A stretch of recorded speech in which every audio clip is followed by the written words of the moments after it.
क्या दिल्ली इंसानों को निगल रही है? पिछले कुछ दिनों में एक आंकड़ा आग की तरह फैला हुआ है कि दिल्ली में एक महीने में 800 से ज्यादा लोग गायब हो गए हैं। इस खबर ने दिल्ली एनसीआर के हर घर में दहशत बढ़ दी है। लोग डरे हुए हैं कि कहीं कोई अम तस्कर गैंग या सीरियल किडनैपर तो एक्टिव नहीं है। लेकिन क्या ये 800 का आंकड़ा सच है? और अगर सच है तो इसमें वो कौन लोग हैं? आज हम व्हाट्सएप यूनिवर्सिटी को किनारे रखकर दिल्ली पुलिस की एफआईआर और एनसीआरबी के रियल टाइम डेटा के साथ रहस्य की परतों को खोलेंगे। सच आपकी कल्पना से कहीं ज्यादा डरावना है। सबसे पहले 800 के आंकड़े का सच जानते हैं।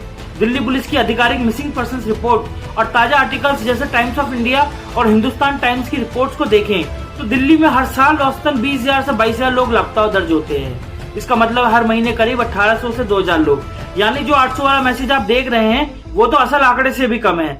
लेकिन यहाँ हम एक बहुत बड़ा पेज देखते हैं। इसमें सिर्फ बच्चे नहीं है, 60% से ज्यादा किशोर, जिनमें बड़ी संख्या में उन लड़कियों की है जो घर छोड़कर चली जाती है या जिन्हें बहला फुसलाकर ले जाया जाता है। 20% बुजुर्ग जो डिमेंशिया या मानसिक बीमारी के कारण रास्ता भटक जाते हैं। बाकी अडल्ट जो पारिवारिक झगड़ों या कर्ज के कारण गायब हो जाते हैं। राहत की बात यह है कि इनमें से 70 से 80% लोग वापस मिल भी जाते हैं या घर लौट आते हैं। लेकिन जो 20% कभी वापस नहीं आते, कहानी वहां से काली होनी शुरू होती है। दोस्तों, आप बात करते हैं उनकी जिनके पीछे वाकई कोई साया है। दिल्ली के ह्यूमन ट्रैफिकिंग के मामले देखिए। गायब हुई किशोर लड़कियों का एक बड़ा हिस्सा दूसरे राज्यों के रेड लाइट एरिया से मिलता है। फोर्स्ड लेबर, कम उम्र के लड़कों को गायब कर छोटे कारखानों में बंधुआ मजदूर बनाया जाता है। हाल ही में दिल्ली पुलिस ने एक ऐसे गिरोह का भंडोफोड़ किया था जो रेलवे स्टेशनों से लावारिस या अकेले घूमते फिरते लोगों को टारगेट करता था। ये कोई अफवाह नहीं है, ये कड़कड़ डुमा कोर्ट और 30,000 कोर्ट में चल रहे असली केस है।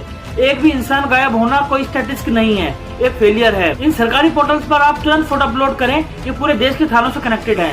डिजिटल फुटप्रिंट, अपने घर के बच्चों और बुजुर्गों के फोन में लाइव लोकेशन शेयरिंग हमेशा ऑन रखें। दोस्तों, सतर्कता ही बचाव है। दिल्ली में लोग गायब हो रहे हैं, ये सच है, लेकिन उसके पीछे की वजह हमेशा कोई गैंग नहीं होता। अपनी नजर खुली रखिए, अफवाहों को बिना सोचे समझे फॉरवर्ड मत कीजिए, लेकिन अपने परिवार की सुरक्षा में कोई ढील भी मत दीजिए। क्या आपको भी लगता है कि दिल्ली पुलिस मिसिंग पर्सन के मामलों को गंभीरता से ले लेती है? अपने अनुभव को कमेंट में बताएं। सतर्क रहें, सुरक्षित रहें।